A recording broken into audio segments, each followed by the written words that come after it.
in Irlanda capita che mentre guidi trovi delle indicazioni per quelli che qui chiamano villaggi e ti infili in queste straduzze strette e lunghe che non sai dove ti portano perché sto villaggio non si vede. Questa è la ridente contea di Waterford e dopo un po' di strade e straduzze ti ritrovi ad Ardmore, che è un villaggio minuscolo di pescatori a sud dell'Irlanda.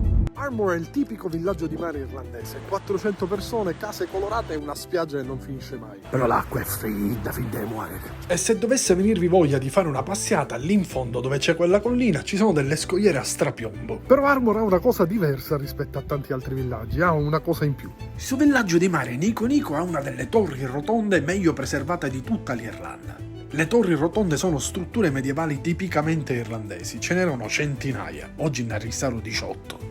E accanto ci sono i resti di una cattedrale medievale. La bellezza di guardare l'Oceano Atlantico da un sito medievale. Se siete in giro per l'Irlanda e state guidando, infilatevi per le viuzze e andate nei villaggi. Che belle sono!